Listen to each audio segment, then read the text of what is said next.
Good afternoon viewers. విద్యార్థులకు నమస్కారం. క్రితం పాఠంలో నేను గడిచిన సంవత్సరం మార్చి నెల క్వశ్చన్ పేపర్ తీసుకుని 17వ ప్రశ్న వరకు సమాధానాల్ని రాబట్టాను. ఈ పాఠంలో 18వ ప్రశ్న, ఆ ప్రశ్నాపత్రంలో ఆఖరి ప్రశ్న, దానికి సమాధానాన్ని రాబడదాం. ప్రశ్నని చూద్దాం.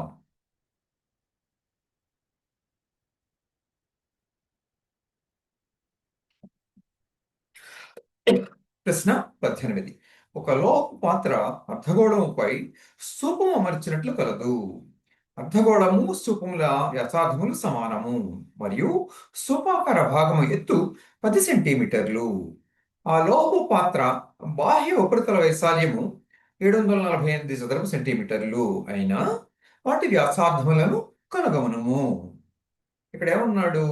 ఒక అర్ధగోళం అంటే ఒక బంతిలో సగం అన్నమాట. అలాంటి అర్ధగోళం మీద ఒక స్తూపాకారం అంటే ఒక స్తంభం లాంటి పాత్రని పెట్టినట్లుంది. అంటే ఒక అర్ధగోళం మీద ఒక క్యాన్, స్తూపాకారం క్యాన్ లాంటిది పెట్టినట్లుంది అనమాట, ఒక సగం బంతి మీద. ఈ అర్ధగోళం వ్యాసార్థం మళ్ళా ఈ స్తూపం వ్యాసార్థం రెండు సమానం అంటున్నాడు. ఆ స్తూపం ఎత్తు ఇచ్చాడు. తర్వాత ఆ లోహపాత్ర యొక్క బాహ్య ఉపరితల వైశాల్యం ఇచ్చాడు. బాహ్య ఉపరితల వైశాల్యం అంటే ఎక్స్టర్నల్ సర్ఫేస్ అంటారు ఇంగ్లీష్లో. అదనమాట. అంటే ఇక్కడ ఏమవుతుంది?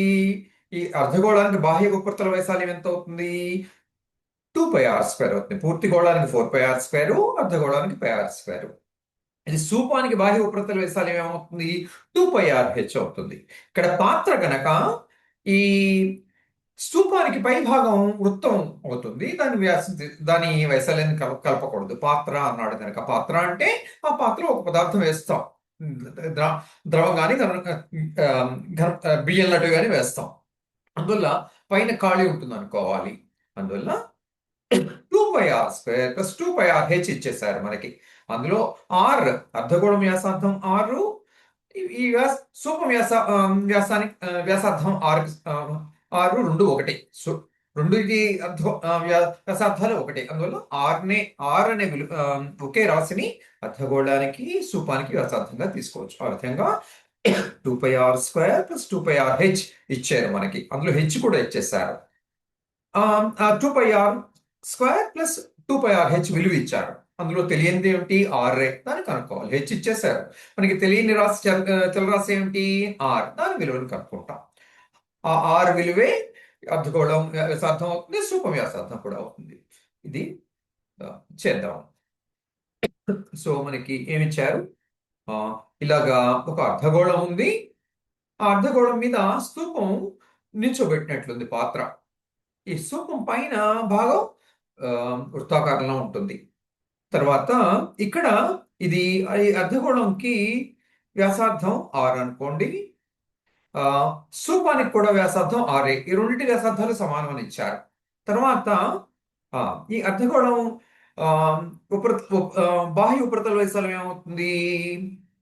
అదేమో 2πr² అవుతుంది. తర్వాత మనకి హెచ్ కూడా ఇచ్చారు. అంటే ఇదేమిటి? హెచ్ అనేది ఈ స్తూపానికి ఎత్తు. ఈ స్తూప ఈ పాత్ర ఎలా ఉంది? ఈ పాత్ర అర్ధగోళం మీద స్తూపం నిల్చోబెట్టినట్లుంది. ఈ స్తూపం యొక్క ఎత్తు ఇచ్చారు. అంటే హెచ్ అనుకుంటున్నాం. అది ఎత్తు ఇచ్చారు. ఏమని? 10 సెంటీమీటర్లు అని ఇచ్చారు. ఓకే.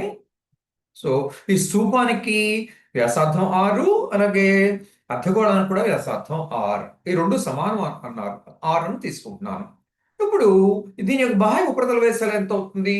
అర్ధగోళం యొక్క బాహ్య ఉపరితల వైశాల్యము ప్లస్ ఈ స్తూపం యొక్క బాహ్య ఉపరితల వైశాల్యము అంటే ఉపరితల వైశాల్యము. సో ఆ విధంగా దత్తాంశం ఏమిటి? దత్తాంశం స్తూపం ఎత్తు హెచ్ అనుకుంటున్నాను. అది 10 సెంటీమీటర్లు. ఓకే. తర్వాత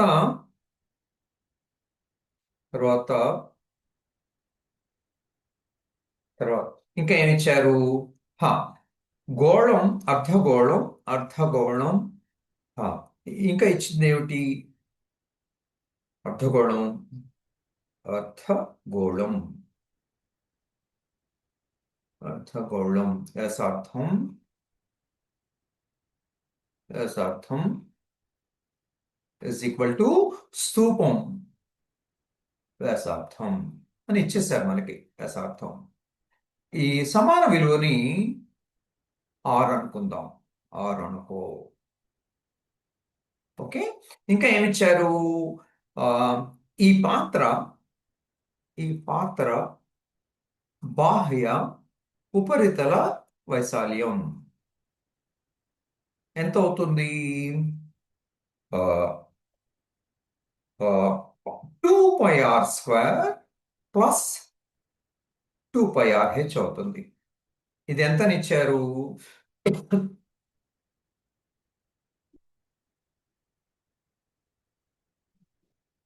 748 చదరపు సెంటీమీటర్లు అని ఇచ్చారు.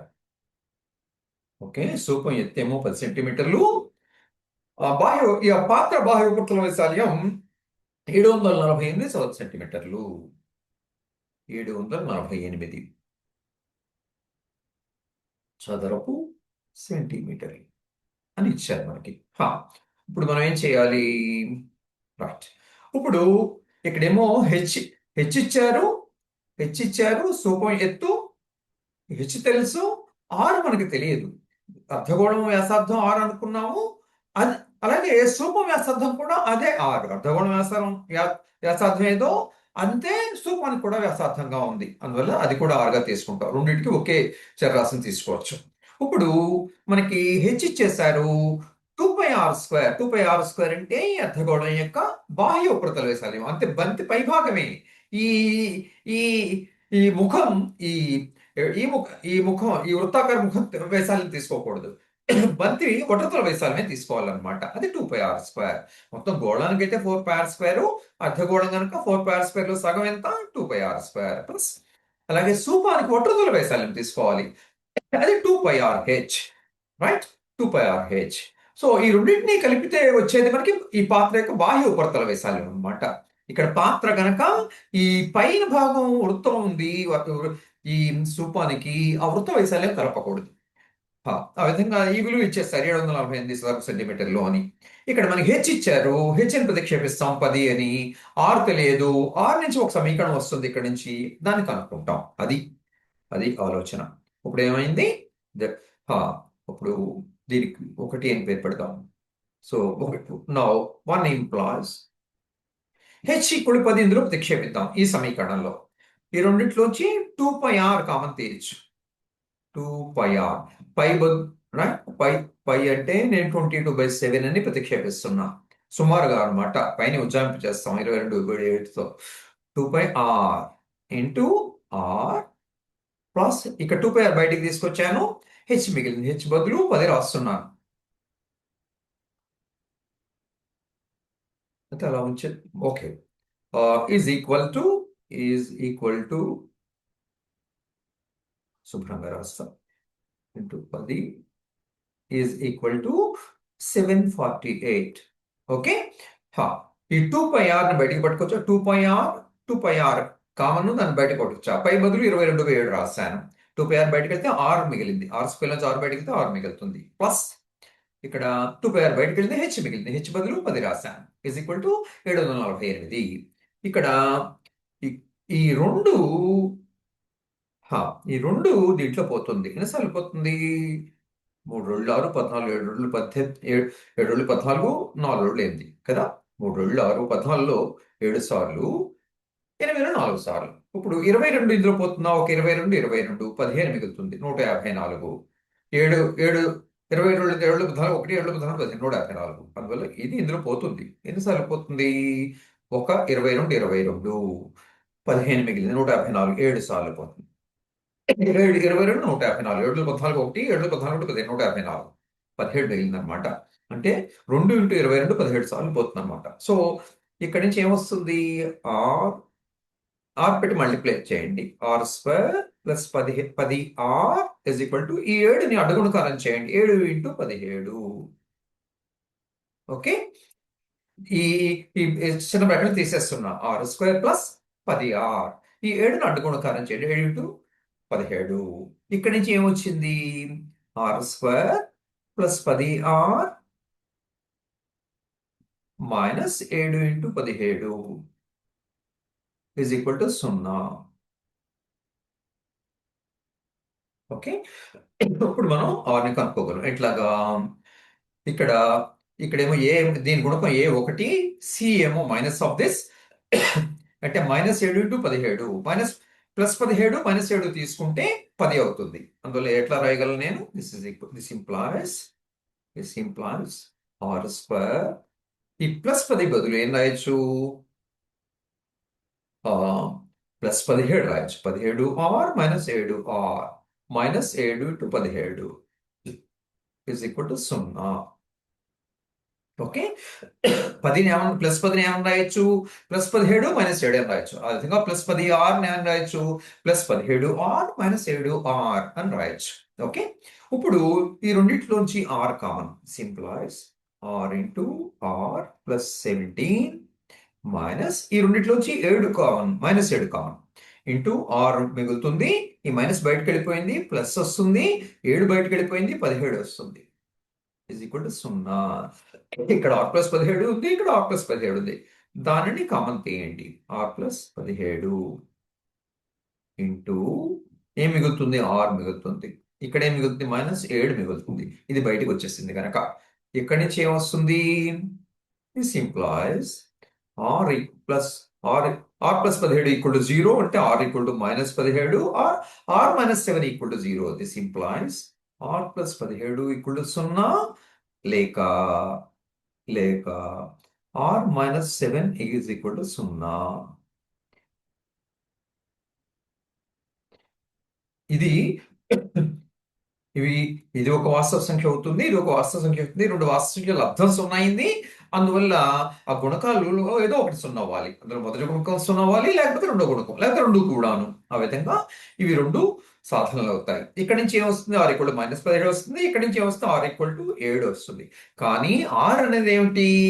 అర్ధగోళం యొక్క వ్యాసార్థం. అది ధనాత్మకమే అవుతుంది. అందువల్ల రుణాత్మకం కాజాలదు. అందువల్ల ఆ మాట రాద్దాం.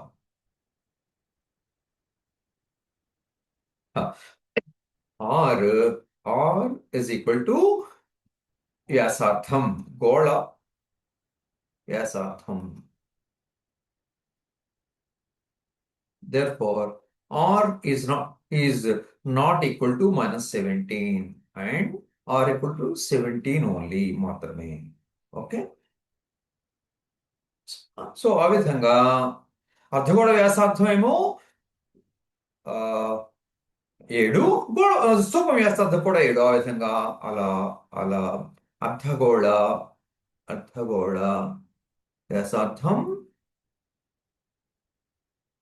is equal to స్థూపం వ్యాసార్థం is equal to 7 సెంటీమీటర్లు. ఓకే, సో ఇక్కడ మనం ఏం చేస్తాం?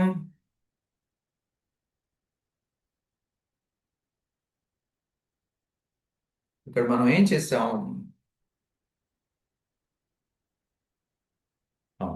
మనకి ఏమి ఇచ్చారు? ఒక పాత్ర ఉంది. ఆ పాత్ర అర్ధగోళం మీద స్థూపం నించోబెట్టినట్లుంది. ఆ స్థూపం యొక్క వ్యాసార్థం అర్ధగోళం యొక్క వ్యాసార్థం సమానం. ఆ స్థూపం యొక్క ఎత్తు 10 సెంటీమీటర్లు. ఆ పాత్ర యొక్క బాహ్య ఉపరితల వైశాల్యం 740 చదరపు సెంటీమీటర్లు అని ఇచ్చారు. మరి ఏం కనుక్కోమన్నారు? ఈ అర్ధకోణం వ్యాసార్థం స్థూపం వ్యాసార్థం సమానము. ఆ రెండింటిని వాటిని కనుక్కోమన్నారు. అందువల్ల ఈ రెండింటికి ఒకే శరాశిని తీసుకున్నాను. ఎందుకు? దీని స్థూపం వ్యాసార్థం అర్ధకోణం వ్యాసార్థం సమానం కనుక. తర్వాత ఇంకా ఏమి ఇచ్చారు మనకి? స్థూపం ఎత్తిచ్చారు. ఓకే, అది h అనుకున్నాను. అది 10 సెంటీమీటర్లని ఇచ్చారు. అర్ధగోళ వ్యాసార్థం ఇక్కడ స్థూపం వ్యాసార్థం అని ఇచ్చారు. అది 6 అనుకున్నాను. ఈ పాత్రకు బాహ్య ఉపరితల వైశాల్యం ఏమవుతుంది? అర్ధగోళం ఉపరితల వైశాల్యం అంటే వక్రతల వైశాల్యం. ఓకే, దానికి అదేమవుతుంది? అది 2πr² అవుతుంది. గోళం యొక్క పూర్తి వైశాల్యం ఎంత? 4πr². దాంట్లో సగం 2πr², అర్ధగోళం గనక. ప్లస్ ఈ స్థూపం యొక్క ఉపరితల వైశాల్యం ఎంత? బాహ్యందే, అంతమంది కలపకూడదు, బాహ్యందే బయటిదే అన్నమాట. బాహ్య ఉపరితల వైశాల్యం ఎంత అంటే కర్వ్డ్ సర్ఫేస్ అవుతుంది. ఉపరితల వైశాల్యం అది 2πrh. ఓకే, అది 748 సెంటీమీటర్లు ఇచ్చేసారు. ఇక్కడ నుంచి ఏమిటి? హెచ్ ఏమో 10 ప్రతిక్షేపించవచ్చు, ఆరు తెలియదు. ఈ ఆరులో ఒక సమీకరణం వస్తుంది, దాన్ని సాధిస్తాం. అదనమాట ఆలోచన. ఓకే, ఇక్కడ ఏం చేసాం? 2πr రెండింటిలోనూ కామన్ ఉంది, బయటికి పట్టుకొచ్చాను. పై బదులు 22/7 రాశాను. పైని ఉజ్జాయింపు చేసాం అనమాట. పై అనేది కరణీయ సంఖ్య, దాన్ని ఈ అకరణీయ సంఖ్యతో ఉజ్జాయింపు చేసాం. ఆరు బయట 2πr బయట పెట్టొచ్చా? ఆరు మిగులుతుంది. ఆ² నుంచి ఆరు బయటకు వెళ్తే ఆరు మిగిలింది. ప్లస్ 2πr బయటకు వెళ్ళింది, హెచ్ మిగిలింది. హెచ్ బదులు 10 రాశాను, 10 ఇచ్చారు, 10 సెంటీమీటర్లు ఇచ్చారు. అట్లానే ఈజ్ ఈక్వల్ టు 748. ఇక్కడ రెండేమో దీంట్లో 374 సార్లు పోతుంది. 22 ఇందులో పోతుంది, 17 సార్లు పోతుంది. ఒకరు 22 22 154లో 22 7 సార్లు 17 సార్లు పోతుంది. అంటే దీని వల్ల ఈ బ్రాకెట్లు తొలగించండి. r² + 10 10 r వస్తుంది. ఈ 7ని అడ్డగుణకారం చేయండి, 7 × 17 వస్తుంది. దీన్ని ఎడమ పక్కకి తీసుకురండి. x² + bx + c = 0 రూపంలో. అప్పుడు r² + 10r - 7 × 17 అయింది. ఇక్కడ c r² గుణకం 1, c × a ఎంత అవుతుంది? -7 × 17 అవుతుంది. ఇవి ఈ గుణకాలని -17 నో నో +17 × -7 తీసుకుంటే +17 - 7 యొక్క మొత్తం ఎంత అయింది? +10 అయింది. అందువల్ల 10rని +17r - 7r కింద రాయండి. అలా రాస్తే ఏమవుతుంది? మనకి ఇక్కడ ఇక్కడ కారణాంకాలు దొరుకుతాయి 6 పదాల్లో. ఇక్కడ రెండిట్లోనూ 6 కామన్, బయటికి పట్టుకురండి. 6 మిగులుతుంది, ప్లస్ 17 మిగిలింది, 6 బయటకెళ్ళింది. ఈ రెండిట్లోనూ -7 కామన్, దాన్ని బయటికి పట్టుకురండి. 6 మిగిలింది, -7 బయటకెళ్ళింది, +17 మిగులుతుంది. ఇప్పుడు r + 17 r + 17 ఇది ఏకఘాత సమాసం. ఇది కామన్ రెండిట్లోనూ. ఈ సమాసం ఈ సమాసం, దాన్ని బయటకు పట్టుకురండి. ఇంకా మిగిలింది r -7, ఇది బయటకు వెళ్ళిపోయింది. ఆ విధంగా ఈ వర్గ సమాసం ఈ వర్గ సమీకరణం ఏదైతే ఉందో అది దీనికి సమానం. r + 17 × r - 7 = 0కి సమానం. ఇక్కడ నుంచి ఇది ఒక వాస్తవ సంఖ్య, ఇది ఒక వాస్తవ సంఖ్య. రెండు వాస్తవ సంఖ్యల లబ్ధం 0 అయింది. ఈ రెండు గుణకాల్లో ఏదో ఒకటి 0 అవ్వాలి, లేకపోతే రెండు 0 అవ్వాలి. అక్కడ నుంచి ఏమొస్తుంది? r + 17 = 0 లేక r - 7 = 0 అని వస్తుంది. ఇక్కడ నుంచి ఏమొస్తుంది? r -7 వస్తుంది. 17 అవతల తీసుకెళ్తే ఈ -7 అవతల తీసుకెళ్తే 7 అని వస్తుంది. కానీ మనకి మనకి ఏమని ఇచ్చారు? మనకి ఏమిచ్చారు? ఆర్ ఆర్ అర్ధగోళ వ్యాసార్థం అని ఇచ్చారు. అలాగే అందువల్ల అది రుణాత్మకం కాలేదు, ధనాత్మకమే కావాలి. అందువల్ల ఇది కాజాలదు, -17 కాజాలదు. 7 మాత్రమే తీసుకోవాలి మనం. ఆ విధంగా అర్ధగోళ వ్యాసార్థం స్థూపం వ్యాసార్థం 7 సెంటీమీటర్లు. దీంతో ఈ సమాధానం పూర్తయింది. సో ఈ సమాధానంతో మొత్తం గత సంవత్సరం మార్చ్ ప్రశ్నార్థ ప్రశ్నపత్రంలోనివి ఇంచుమించు అన్ని ప్రశ్నలకి సమాధానాలని రాబట్టాను. ఒక స్టాటిస్టిక్స్ స్థిరాంక శాస్త్రంలో అవి ప్రశ్నలు వదిలేశాను. అవి మీ అంతటి మీరే చూసుకోగలరు. ఇప్పుడు 2024 సంవత్సరంలో ప్రశ్నపత్రం తీసుకుని అందులోని సమాధానాల్ని కొన్నిటిని రాబడతాను. ఇదేంటి? కరెక్ట్. సో ఇప్పుడు నేను మార్చి 2024 ప్రశ్నపత్రం తీసుకుంటున్నాను. మొదటి ప్రశ్న, సంఖ్య 362ను ప్రధాన సంఖ్యల లబ్ధంగా వ్రాయి. అంటే దీనికి ప్రైమ్ ఫ్యాక్టరైజేషన్ చేయాలి. ఎలా చేస్తాం? కారణాంకాలు కనుక్కుంటాం. దీనికి కారణాంకాలు ఓకే.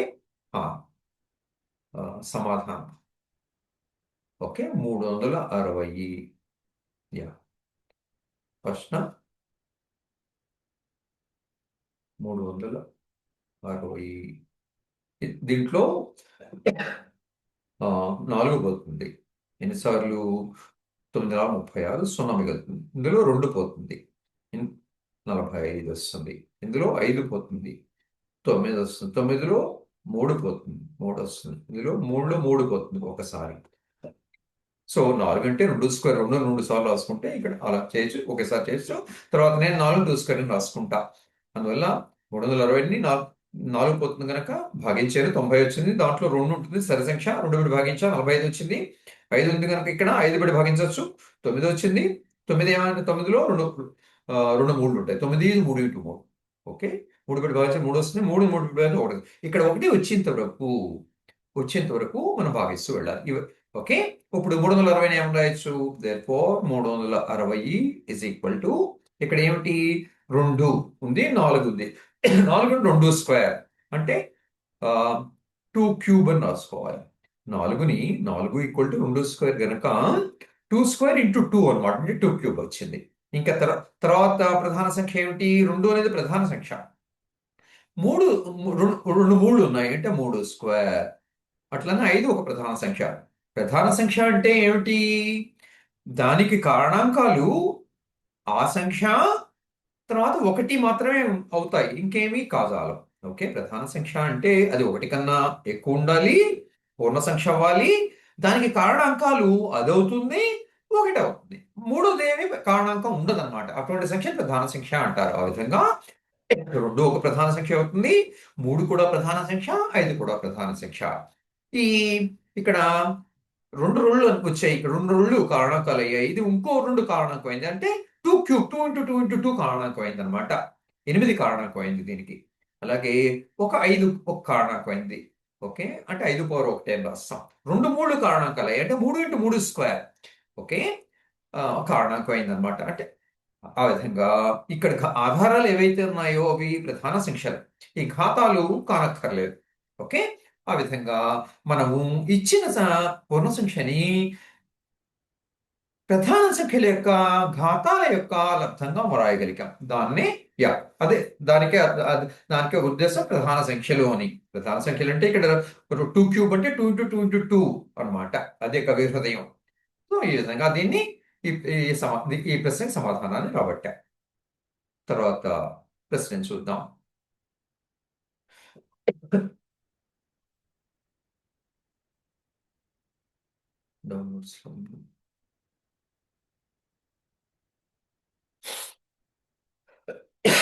ఓకే. దీనికి ఆల్రెడీ నేను ట్రాన్స్లేట్ చేశాను.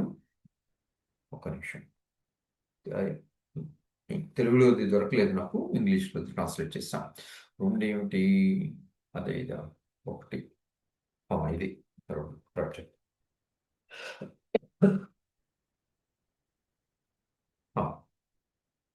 So okay. రెండో ప్రశ్న.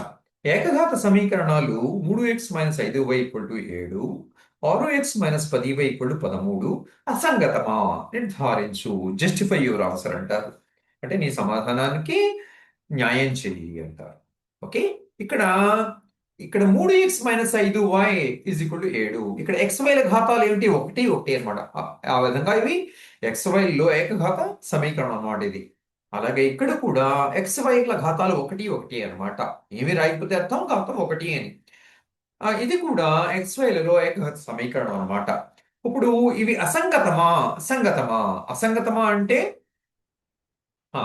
ఇక్కడ మీరు మీరు ఇలాగా దీని మొహాన్ని బట్టి చెప్పేసేయచ్చు. ఇలాగా ఈ ఎడపక్క సమాసాన్ని 2 పెట్టి గుణిస్తే ఇది వస్తుంది కదా. 2 3 6 5 2 పెట్టి గుణిస్తే 10 మైనస్ మైనస్ వచ్చేస్తుంది. సో ఈ ఎడపక్క సమాసాన్ని 2 పెట్టి గుణిస్తే ఇది వచ్చేస్తుంది. అంటే ఈ సమాసం ఈ మొదటి సమీకరణం ఏం చెప్తుంది? 3x - 5y = 7 అని చెప్తుంది. ఈ రెండో సమీకరణం ఏం చెప్తోంది? 6x - 10y = 13. ఇక్కడ ఈ ఎడం భాగం దీని ఎడం భాగాన్ని 2 పెట్టి గుణిస్తే వస్తుంది. దీని ఎడం భాగాన్ని 2 పెట్టి గుణిస్తే కుడి భాగం కూడా 2 పెట్టి గుణించబడాలి. అప్పుడే ఈ సమీకరణం తుల్యం అవుతుంది కొత్త సమీకరణంతో. ఆ విధంగా 2 ఇంటూ ఎడం భాగం = 2 ఇంటూ 7 14 అవ్వాలి. కానీ ఎడం భాగాన్ని 2 పెట్టి గుణిస్తే వచ్చిన సమాసం 14 అవ్వట్లేదు, 13 అవుతోంది. అందువల్ల ఇవి రెండు అసంగతం అవుతాయి, సంగతం కావు. ఓకే, మళ్ళీ వీటిని చక్కగా రాద్దాం. ఇలా రాద్దాం. ఆ, ఓకే, ఒకటి అన్నాను. ఆ, ఒకటి, సమీకరణం ఒకటి. ఓకే, దీన్ని సమీకరణం ఉందాం. సమీకరణం ఒకటి ఏమిస్తుంది? రెండు పక్కల రెండుతో ఒకటి రెండుతో గుణించండి. 2 × 1 ఏమిస్తుంది? 2 × 3x - 5y = 2 × 7 ఇస్తుంది. ఈ సమీకరణం తీసుకున్నాను, దానికి ఇరుపక్కల ఒక శూన్యేతర సంఖ్యతో గుణిస్తే ఈ సమీకరణం తుల్యం అవుతాయి. సో ఆ విధంగా నేను ఇఫ్ అండ్ ఓన్లీ ఇఫ్ రాయొచ్చు. ఇక్కడ ఏమొస్తుంది? దీన్ని ఇవి చిన్న బ్రాకెట్లు తీసేయండి. ఏమొస్తుంది? 6x, 2 × 3 6x - 2 × 5 10y = 14. ఓకే, 2 7 14. కానీ ఈ చూడండి, ఇప్పుడు ఈ ఎడం భాగం రెండులో ఎడం భాగానికి సమానం. కానీ కుడి భాగాలు వేరు. ఇక్కడేమో 13, ఇక్కడేమో 14. Okay, this is not equal to 13, which is equal to RHS of 2. Okay.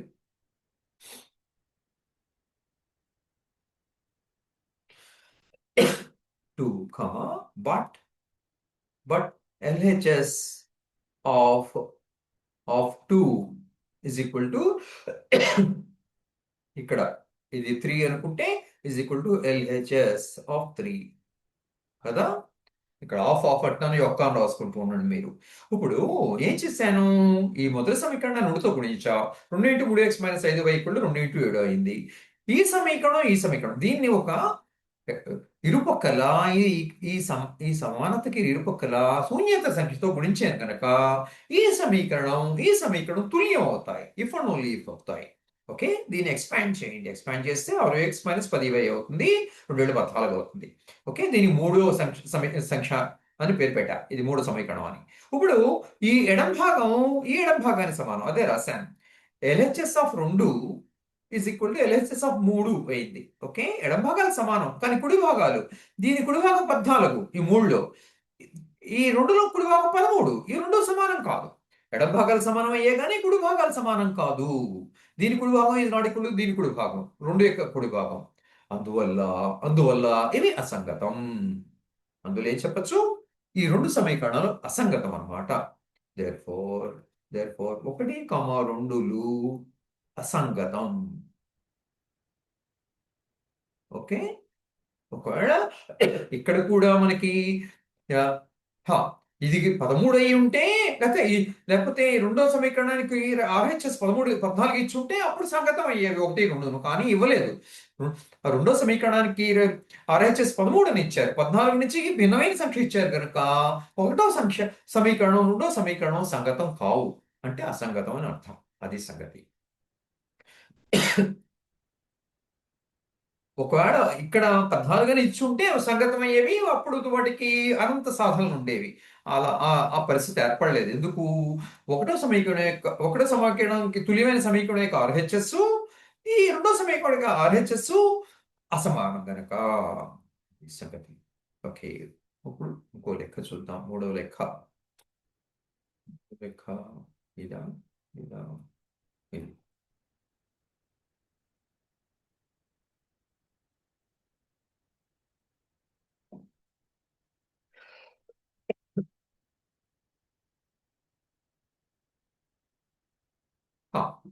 మూడవ ప్రశ్న.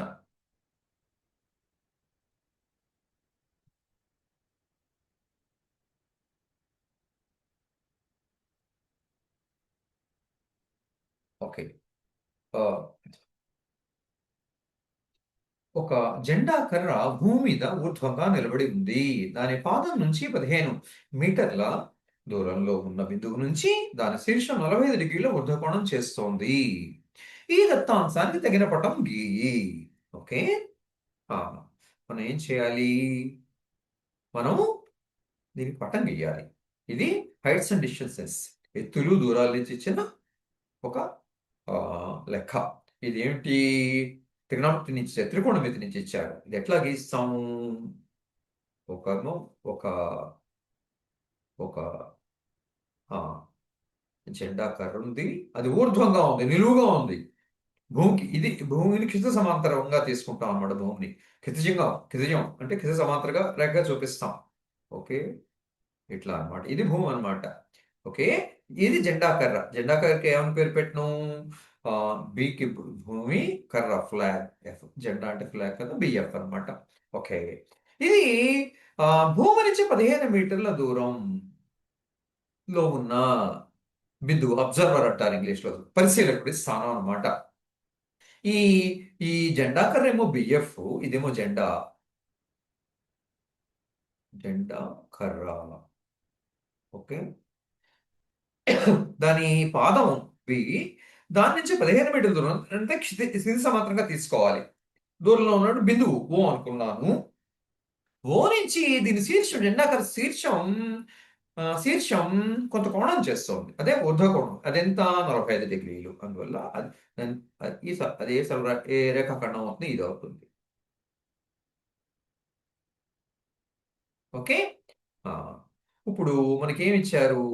ఈ ఇది ఇచ్చారు, ఈ కోణం ఇచ్చారు, ఊర్ధ్వ కోణం. ఇది ఎంత? 45 డిగ్రీలు అని ఇచ్చారు. అది సంగతి. ఓకే, మనకి ఒక జెండా కర్ర భూమి మీద ఊర్ధ్వంగా నిలబడి ఉంది. ఇది జెండా కర్ర, బిఎఫ్ జెండా కర్ర.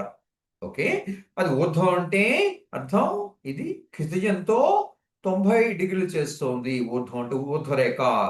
మనం XY గ్రాఫ్లు గీస్తాం కదా, ఎక్స్ అక్షం, వై అక్షం గ్రాఫ్ గీస్తూ ఉంటాం. ఎక్స్ అక్షం, వై అక్షం ఎట్లా గీస్తాం? ఎక్స్ అక్షానేమో క్షితి సమాంతరంగా తీసుకుంటాం, వై అక్షానేమో ఇదన్నమాట. ఇది వై అక్షం, ఇది వై అక్షం. ఊర్ధ్వరేఖలు అంటారు. ఇలా ఉండే వాటిని ఊర్ధ్వరేఖలు అంటారు. ఓకే, ఇదేమో ఎక్స్ అక్షం అంటే క్షితిజ రేఖలు అంటారు అనమాట. ఆ విధంగా. ఓకే, ఇప్పుడు ఆ, ఇప్పుడు ఈ భూమి దీని యొక్క జెండాకర పాదం బి అన్నమాట. ఇక్కడి నుంచి 15 మీటర్ల దూరం క్షితిజ సమాంతరంగా తీసుకోవాలి. ఒక క్షితిజ రేఖ తీసుకోండి, క్షితిజ సమాంతర రేఖ. అది దాని నుంచి కొంత 15 మీటర్ల దూరంలో ఉన్న బిందువు ఓ అనుకోండి. అది పరిశీలకుడి స్థానం అన్నమాట. సో ఇక్కడి నుంచి దీని శీర్షం ఎంత కోణం చేస్తోంది? దాని పాదం నుంచి 15 మీటర్ల దూరంలో ఉన్న బిందువు నుంచి దాని శీర్షం 45 డిగ్రీల ఊర్ధ్వ కోణం చేస్తాం. అంటే ఈ కోణం ఇది పైకి పైకి చూడాలి. ఓకే, ఇక్కడ క్షితిజ సమాంతరంగా చూస్తే ఇక్కడికే చూస్తాడు మనిషి. ఓకే, మనిషి బిందువు అంటే ఇక్కడ మనం మనిషి ఎత్తు పూర్తిగా తీసుకోవట్లేదు. అది అది ఈ ఓతో క్షితిజ సమాంతరంగా ఉందనుకుంటాం. ఆ విధంగా ఏమిటి, మనిషి చూస్తే బితో అతని చూపు రేఖ బి అయిపోతుంది పైకి చూడకపోతే. అందరూ కళ్ళు పైకెత్తి చూడాలి. ఎంత యాంగిల్ తిప్పాలి? 45 డిగ్రీలు. అది ఊర్ధ్వ కోణం అంత చేయాలన్నమాట. అప్పుడు శీర్షం కనపడుతుంది. ఓకే, ఇది వృత్తాంతానికి తగిన పటంగి, ఇది తగిన పటం. ఓకే, అది సంగతి. రైట్. ఓకే, ఇది నేను చెరిపేస్తా, ఇది అవసరం లేదు. మీకు అర్థం అవడం గురించి చెప్పాను.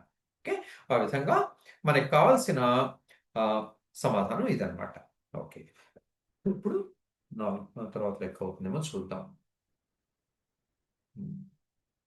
తర్వాత లెక్క ఇది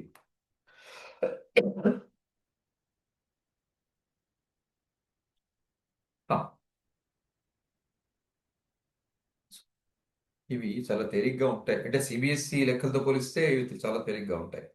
ఓకే, ఆ, 0 ఓ కేంద్రంగా గల వృత్తానికి ఏఓబి ఒక వ్యాసం. ఏ వద్ద ఆ వృత్తానికి ఏసీ ఒక స్పర్శరేఖ. Angle BOC is equal to 130 డిగ్రీలు. అయితే యాంగిల్ ఏసీఓ కనుక్కో. మనకేమి ఇచ్చారు? ఓ కేంద్రంగా ఉండేటువంటి ఒక వృత్తం ఇచ్చారు. దాంట్లో ఒక వ్యాసం ఇచ్చారు. అది ఏఓబి. అంటే ఈ ఏబిలు ఏమిటనమాట? వ్యాసాగ్రాలు. అంటే అవి వృత్తం మీది బిందువులు అనమాట. అంతేకాకుండా ఏఓబిలు సరేఖీయాలు, ఒకే రేఖ మీద ఉండేటువంటి బిందువులు అనమాట. తర్వాత ఏమన్నారు? ఏ వద్ద ఆ వృత్తానికి ఏసీ ఒక స్పర్శరేఖ. అంటే ఏమో వృత్తం మీద ఒక బిందువు, ఆ బిందువు వద్ద ఒక స్పర్శరేఖ ఇచ్చారు. అది ఏసీ. ఏసీ ఒక స్పర్శరేఖ అంటే సి నుంచి గీయబడిన స్పర్శరేఖ అనమాట ఏసీ. ఓకే, తర్వాత యాంగిల్ బిఓసి 130 డిగ్రీలు. ఇక్కడ బిఓసి ఇది ఈ యాంగిల్ అన్నమాట. అంటే ఓసి భుజం ఓవి భుజంతో చేసే కోణం అది 130 డిగ్రీలను ఇచ్చారు. ఈ కోణం ఈ కోణం కాదు, ఈ కోణం ఇచ్చారు. అది 130 డిగ్రీలను ఇచ్చారు. మన ఏం కనుక్కోమన్నారు? యాంగిల్ ఏసీఓ కనుక్కోమన్నారు. ఏసీఓ అంటే ఏసీఓ ఇది కనుక్కోవాలన్నమాట. మనం ఇది కనుక్కోవాలి. ఎట్లా కనుక్కుంటాం ఈ యాంగిల్ ని? ఇది 130 డిగ్రీలను ఇచ్చారు. ఇప్పుడు ఆ కోణానికి ఆ కోణానికి ఈ కోణానికి సంబంధం ఏమిటి? యాంగిల్ బిఓసికి యాంగిల్ ఏఓసికి సంబంధం ఏమిటి? ఈ రెండు కోణాల మొత్తం ఈ ఓ దగ్గర ఏబి రేఖ మీద కోణాన్ని ఇస్తుంది. అది అది స్ట్రైట్ యాంగిల్ పూరకు అది 180 డిగ్రీలు ఇస్తుంది. రేఖీయ కోణం అనొచ్చు, స్ట్రైట్ యాంగిల్. ఓకే, రేఖీయ కోణం అంటే 180 డిగ్రీలు ఇస్తుంది. ఇది 130 డిగ్రీలు అయింది కనుక ఇది 50 డిగ్రీలు అని వస్తుంది. ఏం తర్వాత ఇక్కడ ఒక ధర్మాన్ని మనం ఆ, ఆ, ఆ, అనువర్తించాలి. ఏమిటిది? ఏమో అనేది వ్యాసార్థం, ఏసీ అనేది ఏమిటి? స్పర్శరేఖ. ఆ రెండింటి మధ్య కోణం ఏమవుతుంది? లంబకోణం అవుతుంది. అందువల్ల యాంగిల్ ఓఏసి లంబకోణం అయింది అంటే 90 డిగ్రీలు. ఇది ఎంత అవుతుంది? 90 డిగ్రీలు అన్నమాట. 90 డిగ్రీలు. ఇదేమో 90 డిగ్రీలు, ఇదేమో 50 డిగ్రీలు. వాటి మొత్తం ఎంత? 140 డిగ్రీలు. అందువల్ల మూడో కోణం ఏమవుతుంది? 180లోంచి ఆ 140 తీసేయాలి. ఇది ఎంత అవుతుంది? 40 డిగ్రీలు వస్తుంది. ఎందుకు? ఒక త్రిభుజంలో కోణాలు మొత్తం 180 డిగ్రీలు కనుక ఆ విధంగా యాంగిల్ ఏసీఓని మనం కనుక్కోగలం. అది 40 డిగ్రీలు వస్తుంది. ఈ విషయాన్ని చక్కగా రాద్దాం. ఏం చెప్పాలి? దత్తాంశం ప్రకారం ఓకే, సమాధానం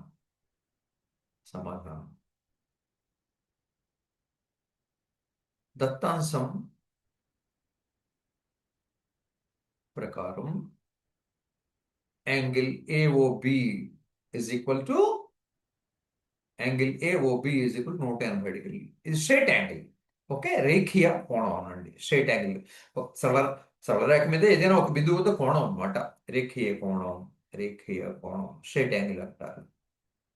ఓకే, 180 డిగ్రీలు అవుతుంది. తర్వాత యాంగిల్ బిఓసి ఏమని ఇచ్చారు? యాంగిల్ బిఓసి సిఓబి రాదా? Angle COB is equal to 130 డిగ్రీలు. ఈ మొత్తం అంతా 180 డిగ్రీలు. సిఓబి ఇదేమో 130 డిగ్రీలు. అందువల్ల ఇదేమవుతుంది? AOC. therefore angle AOC is equal to angle AOB minus angle COB. Okay, angle AOB అంటే స్ట్రైట్ యాంగిల్, ఈ కోణం అన్నమాట. ఇలా తీసుకున్నా ఇలా తీసుకున్నా రెండు సమానం అవుతాయి. ఈ ఇటుపక్క కోణం తీసుకుంటున్నాను నేను. అది 180 డిగ్రీలు అవుతుంది. దాంట్లోంచి సిఓబిని తీసేయాలి, ఈ కోణాన్ని తీసేయాలి. ఈ ఆకుపచ్చ రంగులో ఉన్నది. అప్పుడు నల్ల రంగులో ఉన్న కోణం వస్తుంది. దట్ ఈజ్ 180 డిగ్రీలు మైనస్ 130 డిగ్రీలు. దట్ ఈజ్ 50 డిగ్రీలు. అంటే నల్ల కోణం 50 డిగ్రీలు అయింది. యాంగిల్ ఏఓసి అన్నమాట. ఇప్పుడు మనం ఏం చెప్పొచ్చు? మనకు కావాల్సింది ఏమిటి? Angle ACO. ఇక్కడ చెప్తాం, దీని గురించి మాట్లాడదాం. Angle OAC. యాంగిల్ ఓఎస్ వ్యాసార్థం AO is perpendicular to స్పర్శరేఖ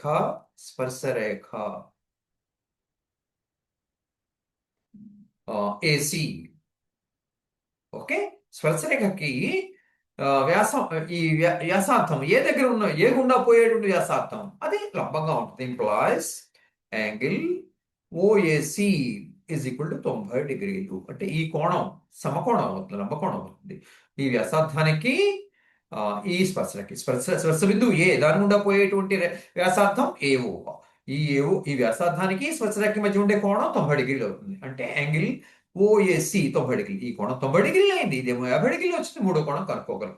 therefore angle ACO is equal to 180 minus angle OAC plus angle AOC.